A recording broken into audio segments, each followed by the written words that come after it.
Yes, George. Three big topics for you here. Vaughn, quarterbacks, and Simmons. I'll take Vaughn. Where are you on picking up his $7 million guarantee option? And does the legal investigation going on with him have an impact on that? Yeah, and we're still working through it with Vaughn and his agent, and in regards to the legal process, we're just going to let the legal process play out before but obviously it's a serious situation, but we want to let it play out before we comment on that. Go ahead, Troy.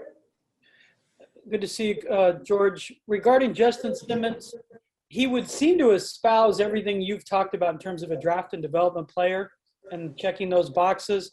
Does that lend credence that you'd be more likely to sign him to a long-term deal? How have those talks gone? Where does it stand, I guess, regarding the potential franchise tag with Simmons? Yeah, I mean, he's, Justin's one of our core guys, as you know, and our goal, since I got here is to sign him to a long-term deal. And so we've had good discussions with his agent. I don't know if we'll get a deal done or not, but that's our goal. And he's the type of guy we want to extend. Next one, Nick Kozler. Yeah, George, thanks for taking the time. In terms of Juwan James, what have been your discussions with him, and what do you expect, in terms of him coming back next year? Yes, I've had a good discussion with Juwan and his agent, Bill Johnson, and he's ready to go. He said he missed football, and he's looking forward to getting here and working and being with his teammates, and I'm looking forward to meeting him and seeing him play next year. Next one, Jeff Legler. George, just back to Vaughn for a second. You called it a serious situation. Did you mean his potential legal issues, or just in general about the decision, and would bringing him back include some kind of pay cut or pay adjustment? No, we want to bring Vaughn back, and we're still working through that. And I don't want to get into, everything, but we want to bring him back. And obviously the legal process, what he's going through, it's a serious, situation, obviously. And I don't know all the details, but we respect what's going on. But, we do want Vaughn back. Next one, Conrad. Hey, George, in terms of Bradley Chubb's fifth-year option, any update there or talks with him? We have it's only March, and we'll get into that. We're in free agent meeting. We're in draft meetings now. We just finished free agent meetings. We have free agency coming up in a week or so, and then the draft. And so we'll have those discussions, after the draft. But Bradley, he's a kid, obviously want to be here long-term. Next one, Victor Law. Yeah. Hey, George. What went into the decisions to release A.J. Boye and Darrell Casey? Yes, I mean, those guys are pros. They've been in the league a long time. Just thought it was best to release them early, so they can go out and get on the market before, other players get cut. So, those guys are great players, great careers. We just wanted to, get them out there early. Next one, Larry Tittleton. Hey, George. I'm wondering your situation at quarterback. What's your evaluation of Drew Lock? And are you looking to bring in a veteran to challenge him, to back up? Are you looking to upgrade? What is your stance at quarterback? Yeah, I mean, Drew, obviously did a deep dive with Drew, and obviously, like I said in my press conference, very talented, was inconsistent at times, has a lot to work on. But, I've spoken with Drew. I see him every day. He's here early. He's working. He really wants to be great. And, we're always going to try to bring in competition at every position, and quarterback, as well. But I like the track that Drew's on. Next one, George Stoyer. Yeah, George, just kind of going off that, you had several different quarterbacks during your time in Minnesota.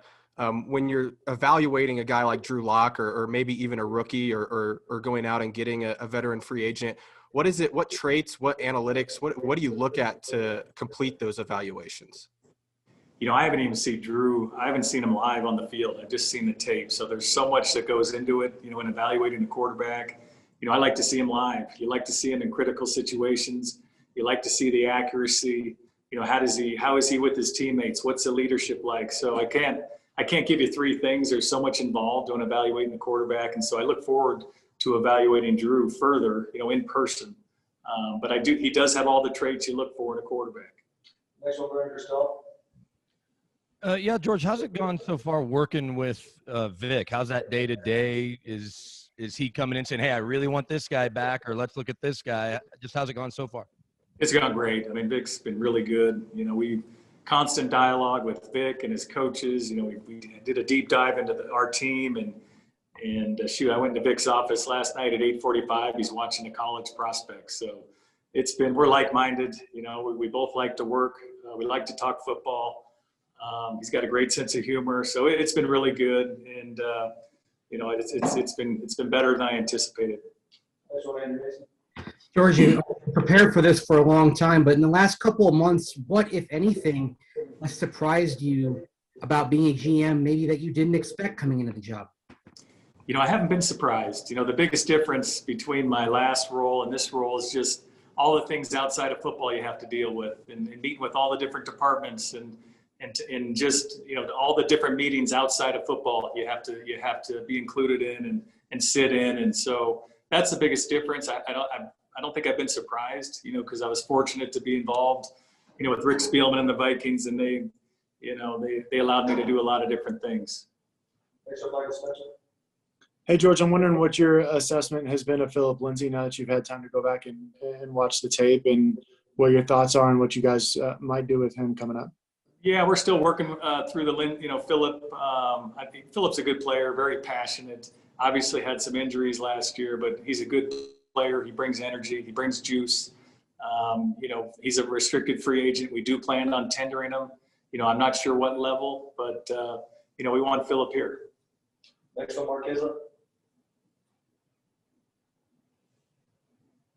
Mark, go ahead. Mark. Hey, George. Free agency around the corner. Stupid money season. Will the money be less stupid because of the pandemic? And what's generally your philosophy on free agency in terms of needs or splash or whatever? Yeah, we just never, you never want to go crazy in free agency. You don't want to build your team in free agency. You want to fill selected needs going into the draft. That's been my philosophy. So you don't always want to be the first one out of the gate and throw all your money. But if there's something unique, you'll take a shot. And so I just think you have to be selective. You have to look at every situation. But if you can fill a need and help your team, you're going to go for it. Next one, Darrell. Hey, George, you guys reportedly dipped your toe in the pool for Matthew Stafford, so logically you'd be interested in Deshaun Watson. I'm curious how aggressive you would make a bid for him, and if you've already discussed that behind the scenes in terms of what you would do. Yes, I can't discuss other players that are under contract. I appreciate the question, but, I've said before, we're going to be aggressive. We're going to be in every deal, and doesn't mean we're going to make that deal, but we're going to look into everything, whether it's a quarterback, whether it's a defensive lineman, anything that help our football team, we're going to pursue. Next one, Zach Stevens. Hey, George, you have an option coming up for Kareem Jackson. Have you decided his future yet? And especially, how do you weigh that with Justin's future as well? Yeah, I think they're independent of each other. Kareem, I've spoken with Kareem. I've spoken with his agent, Jason Shyatt. We got to work through some things, but we've had positive conversations. We would like Kareem back. He's a good football player. He's a good leader, and we'll see if we can do that. Next one, Ben Swanson. Time for a few more after that. George, in addition to Philip Lindsay, have you made any decisions for tendering Tim Patrick or Alexander Johnson? Yeah, we're going to tender both those players. And again, I'm not sure what level, but again, two good football players, that we look forward to being here in the future. Next one, Ari Stevenson. Hey, George, as you construct this roster in light of the pass-heavy modern offenses and mobile quarterbacks, is there added value on defense, like guys like veteran nickelbacks, D tackles that can pressure the passer, three-down linebackers? Yeah, I think in this league, and Vic can tell you better than I can, you need pressure and you need cover players. And you look at the good defenses around the league, teams that can rush the quarterback and teams can cover. So that's going to be a priority here. And Vic will tell you that more than I will, but definitely a priority. Next one, James Palmer, and we got two more after that. George, I'm curious, at 9, is quarterback in play if the right one falls to you? And are you comfortable moving up for a quarterback if there's somebody you really like with that first pick? Yeah, we're open to any position with that first pick. And we're going to take the best player that can help this football team. So quarterback, safety, it doesn't matter what player, what position. If it's the best player on the board, we're going to take him. Final two, Kyle and Eric Law. Hey, George. Have you talked to Shelby Harris's agent at all? Kind of where you stand in terms of moving things along with him? Yes, Ryan Williams is a great agent. You know, I'm close with Ryan. I've spoken with him about Shelby. Shelby's a priority in free agency. We'd love to have Shelby back. And he's a really good football player. He's a good person. And I know Vic spoke with him. I've spoke with him early, and he's a guy we definitely want back. Yeah, George, how closely are you monitoring Melvin Gordon's situation, and how heavily do you have to weigh a possible suspension as you put together that running back room? Yeah, I mean, we're gathering information, and you know, it's kind of out of our hands. It's in the league's hands, and you know, it's a legal process. But he's a good football player. You know, not sure what's going to happen with him, but we do. You know, we like him as a player.